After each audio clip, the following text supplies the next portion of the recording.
The marble waterfall glimmered beneath the golden chandelier, its rhythmic flow filling the night estate's grand hall with a quiet, expensive hum. I had always loved that sound as a child, the music of serenity, the melody of home. But today, it didn't sound the same. Today, it sounded like mockery. I walked past it, my heels clicking softly on the glossy floor. My reflection flickered in the water's rippling surface. Calm, composed, but beneath it, a storm churned. Then came the voice I knew too well. "Look at her wandering like she owns the place," my Uncle Raymond said loudly, ensuring every curious ear caught his words. The laughter that followed wasn't loud, but sharp.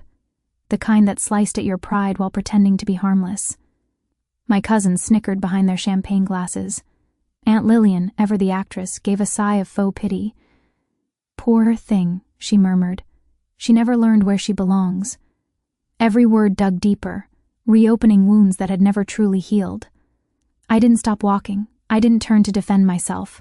That would have been a gift, and they didn't deserve even that. Instead, I let silence be my shield. Because sometimes, silence doesn't mean weakness, it means control. The grand hall stretched endlessly ahead. Portraits of my ancestors lined the walls, their oil-painted faces regal, cold, and distant. My father's portrait hung among them, the only one that didn't make my chest ache with bitterness. He had built this legacy from nothing, our legacy, before a single stroke of greed took it from me. As I walked past the waterfall, I remembered the last time I had been here, 5 years ago, standing right where I was now, crying, humiliated, clutching a torn letter in my trembling hands. Uncle Raymond had gathered the family and announced that I was no longer part of the estate affairs. He said it kindly, with that fake gentleness that hides cruelty. "You're young, my dear. You wouldn't understand how business works. Leave it to those who do." In that moment, I lost everything. My father's shares, my home, my dignity. I was just 20 then. Naive, powerless, and desperate to be accepted. I left without a word, determined never to return. And yet, here I was again, walking through the same marble floors, surrounded by the same sneering faces. Only this time, I wasn't the same woman. The hall smelled of lilies and wine. Waiters glided silently with trays of caviar and champagne. A pianist played in the corner, his fingers dancing effortlessly over the keys, filling the room with soft, melancholic notes. The perfect backdrop for arrogance. I paused near the massive mirror that framed the waterfall. My reflection stared back, not the timid girl they once broke, but a woman who had learned to rebuild herself in silence. The dark blue satin of my gown shimmered under the chandelier, elegant but understated. I wore no diamonds, no luxury brands, just simplicity and strength. That alone seemed to offend them. "Ah, she still dresses like she's attending a charity ball," my cousin Alicia whispered, loud enough for the group to hear. I almost laughed. Years ago, those words would have stung. Now they just sounded small. Uncle Raymond's booming voice interrupted again, dripping with false amusement. "Tell me, dear," he said, swirling his glass of wine. "Did you wander in by mistake, or did someone forget to check invitations this year?" The room chuckled obediently. My fingers tightened around the small clutch in my hand, but I kept my head high. Before I could answer, not that I planned to, the doors at the far end opened suddenly. 2 estate staff members hurried in, breathless but composed. Their eyes found me instantly. "Miss Knight," one of them said, bowing slightly, "your private heli lounge is ready. Shall I send your guests out?" The chatter in the hall died in an instant. The air froze, brittle and heavy. Every eye turned toward me. For a heartbeat, no one moved. Then came the sound of glass slipping from someone's hand and shattering on marble, Uncle Raymond's hand. His face paled, his lips parted, but no words came out. "Ms. Knight?" he repeated slowly, disbelief twisting his voice. I smiled politely, not proudly, not cruelly, just calmly. "Yes," I said, "thank you. Please have everything prepared." The staff bowed again and hurried out. The pianist had stopped playing.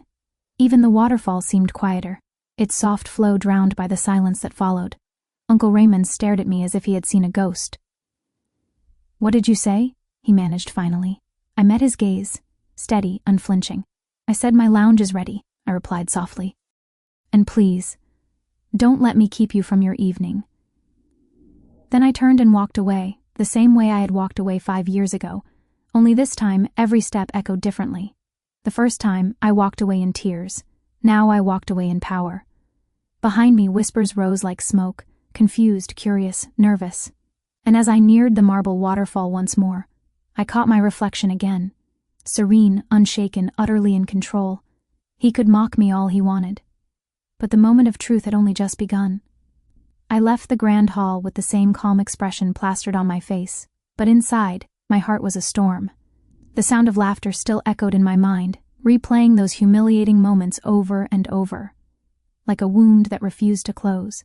Yet as I walked through the dimly lit corridor that led to the garden, I reminded myself that this wasn't the first time I had been laughed at in that house. It was only the last. 5 years ago, I had walked through the same hall wearing an old dress my mother had sewn before she died. I was barely 20, frightened and confused after my father's death. The estate was buzzing with lawyers, advisors, and relatives, all pretending to mourn, while secretly waiting to see who would control the night fortune. I thought family would protect me. I thought Uncle Raymond, my father's older brother, would guide me. But instead, he used that moment to take everything. I remembered his words as clearly as if he stood beside me now.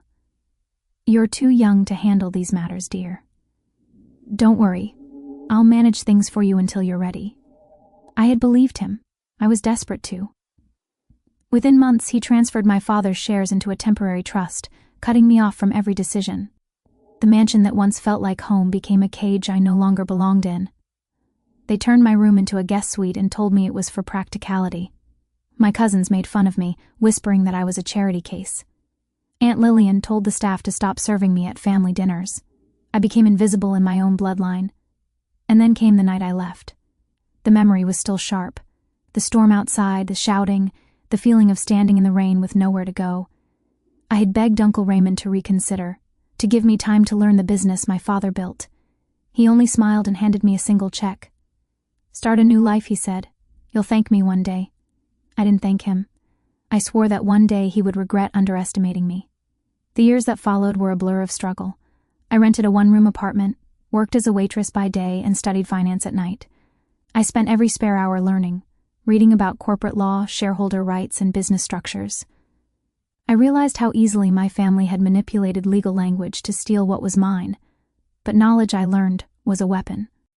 And I was patient enough to sharpen it. One evening, while sorting through my late father's old legal documents that I had kept hidden in a suitcase, I found something that changed everything. A clause written in his original will. It was buried deep within pages of legal jargon, almost invisible. It stated that if I reached the age of 25 and owned a company equivalent in value to the Knight family's assets, I could reclaim all the shares my father left in trust. I read that line over and over, tears filling my eyes. It was as if my father had left me a secret path, a final chance to reclaim what was taken. For the first time in years, I felt hope. From that moment, my mission was clear.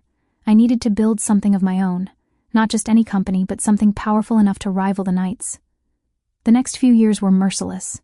I slept little, ate less, and invested every ounce of strength into my vision. I used the money from that humiliating check as seed capital and launched a small logistics startup that specialized in executive air transport.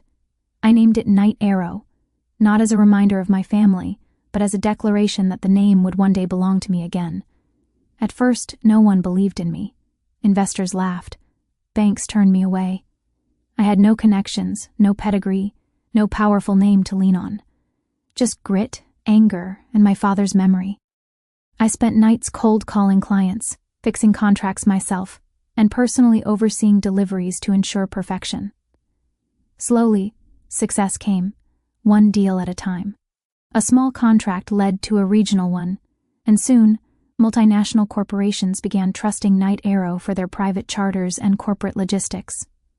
Within 4 years, we were one of the fastest-growing aviation firms in the region, and with that success came the chance I had waited for, the opportunity to buy back the shares that had been stolen from me.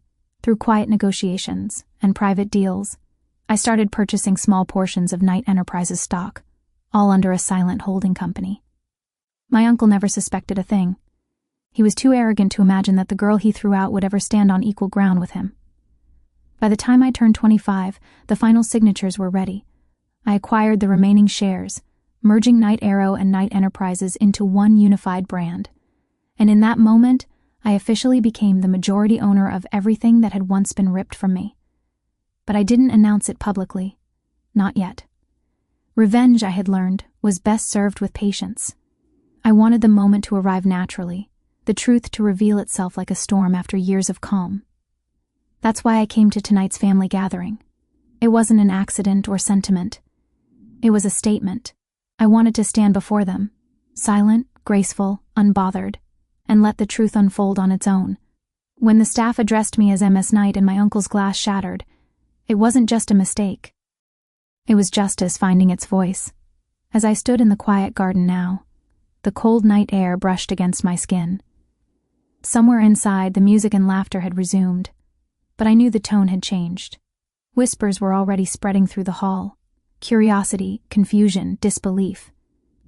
I looked up at the sky and thought of my father. "You were right," I whispered softly. All I needed was time. For years they made me feel small, but they had forgotten one thing: a night never stays down. We rise in silence, and when we return, we make the ground shake beneath the feet of those who buried us. The air inside the hall had shifted. The same people who once laughed freely now spoke in nervous murmurs, pretending to sip champagne while their eyes darted toward me in confusion. I could feel their unease like a pulse in the room, the beginning of realization creeping through their arrogance. I walked back in through the glass doors, my heels echoing on the marble. The pianist hesitated, uncertain whether to play again. The laughter had gone, replaced by a heavy silence that clung to the chandeliers like mist. Every sound, a glass placed on a tray, a whisper from the corner, felt louder now. Uncle Raymond stood near the waterfall, his face pale. His hand gripped the edge of the marble column, as if the ground beneath him was shifting. Aunt Lillian was whispering something sharply in his ear, but he didn't seem to hear her. For the first time, I saw something in his eyes that I had never seen before: fear. He tried to recover his composure as I approached. "Well, this is unexpected," he said, forcing a laugh. "You've certainly learned how to make an entrance, my dear." I stopped a few steps away from him and smiled faintly. "An entrance is only dramatic if the audience wasn't expecting the performer," I replied. His smile faltered. He cleared his throat, his eyes narrowing slightly. "What is all this nonsense about a heli lounge? Surely there's some misunderstanding." Before I could answer, the estate manager appeared again, holding a sleek folder. His tone was respectful, almost cautious. "Sir," he said to Raymond, "Ms. Knight's aircraft arrived ahead of schedule. The pilot requests confirmation for her flight plan to the main headquarters." Heads turned. Someone gasped. The words "Ms. Knight's aircraft" echoed through the room like a thunderclap. My uncle blinked rapidly. "Her aircraft?" he repeated, as if the concept itself was offensive. I took the folder from the manager and thanked him softly. Then I turned to Raymond. "You've always been good with names, Uncle. I'm surprised you don't recognize mine on the documents you've been signing lately." His brows knitted together. "What are you talking about?" I opened the folder and pulled out the acquisition summary, neatly printed and sealed. The Night Enterprises crest gleamed faintly on the corner of the page. "These," I said, handing them to him, "are the official merger documents between Night Arrow and Night Enterprises, finalized last month. You must have noticed the change in board leadership." He snatched the papers, flipping through them, his face drained of color. "That's impossible," he whispered. "Night Arrow. That's your company?" "Yes," I said simply. "The company you once called a silly little startup. The same one that now owns a controlling interest in this entire estate, including the waterfall you're standing beside." The silence that followed was absolute. Even the waterfall's gentle trickle seemed to pause. My cousins stared at me as if they had never seen me before. Aunt Lillian's painted lips parted in disbelief. Someone dropped a glass in the corner, the sound shattering the stillness. Uncle Raymond's voice trembled. "You planned this. I worked for this," I corrected. "Every late night, every insult, every door you closed became a wall I learned to climb." He looked at me, struggling to find words. "You could have come to me. You could have what?" I interrupted, my tone calm but edged with years of quiet fury. "Stolen more. Humiliated me again? You had your chance to be family when I was lost and alone. You chose pride instead." He lowered his eyes, unable to meet mine. The others began to whisper again, their voices small and uncertain. The people who once looked at me with contempt now stared with uneasy respect. I turned to face the guests, the relatives, the servants. All of them. "I know what many of you are thinking," I said clearly. "You remember me as the girl who was cast out of her own home. But remember this, arrogance built on cruelty always collapses. It just takes time." The pianist, perhaps unknowingly, began to play again, a soft, haunting melody that filled the silence between my words. The sound seemed to follow me as I walked toward the elevator that led to the heli lounge. Uncle Raymond took a hesitant step forward. "You're not really taking the estate, are you?" he asked, his voice almost breaking. "This is still our family's home." I paused and looked back at him, my expression unreadable. "Our family's home?" I repeated quietly. "You made sure I had no place in this family years ago. The only thing I'm taking back is what my father built, and what you tried to erase." He stared at me, speechless. Aunt Lillian clutched his arm, whispering his name, but he didn't move. His arrogance, that shield of superiority he'd worn his whole life, had cracked beyond repair. As I reached the elevator, the estate manager held the door open respectfully. "Your guests are waiting, Ms. Knight," he said. "Thank you," I replied, stepping inside. The last thing I saw before the doors closed was Uncle Raymond, standing frozen by the marble waterfall, his reflection trembling in the water's shifting light, the image of a man watching his own downfall. As the elevator ascended, I felt the weight of the years finally lift from my chest. The revenge I had dreamt of didn't taste bitter. It tasted like peace. I hadn't shouted. I hadn't humiliated him the way he did me. I had simply let truth do the work. The doors opened to the rooftop, where the soft hum of the helicopter blades filled the night. The wind brushed against my face as I stepped out. Below, the mansion glowed like a golden memory, distant, untouchable. The past was beneath me now, literally and figuratively. I had risen above it, and that was the sweetest revenge of all. The night sky stretched wide and endless, a canvas of stars shimmering above the city lights. The rhythmic hum of the helicopter blades grew louder, a steady heartbeat of freedom. The rooftop lights bathed everything in a golden glow, casting long shadows that danced across the polished helipad. I paused before stepping inside. For a moment, I simply stood there, the cool breeze brushing against my face, the scent of rain and marble still lingering in the air. From up here, the estate looked small, almost fragile. The same mansion that once loomed over me like a monument of power now seemed insignificant, shrinking beneath the night's vastness. The pilot, dressed in the crisp uniform of Knight Arrow, turned and gave me a respectful nod. "We're ready when you are, Ms. Knight." I smiled faintly. Just a moment. My hand rested on the edge of the helicopter door, but my eyes were drawn back toward the glass balcony below. Through the tall windows, I could still see the guests, scattered and restless, the illusion of control shattered among them. My uncle stood near the waterfall, motionless, the glittering light bouncing off his pale face. The same man who once told me I wasn't good enough to stand beside him now couldn't even stand beneath my name. Part of me wanted to feel anger, to relish the sight of his defeat, but instead, what I felt was stillness, a deep, quiet peace, because revenge wasn't about destroying him. It was about freeing myself from the shadow he had cast over me for years. Footsteps echoed behind me. I turned to see Uncle Raymond stepping out onto the rooftop, the night wind pulling slightly at his suit. His expression was weary, older somehow, the arrogance stripped from his voice. "Wait," he said softly, almost pleading. I didn't move.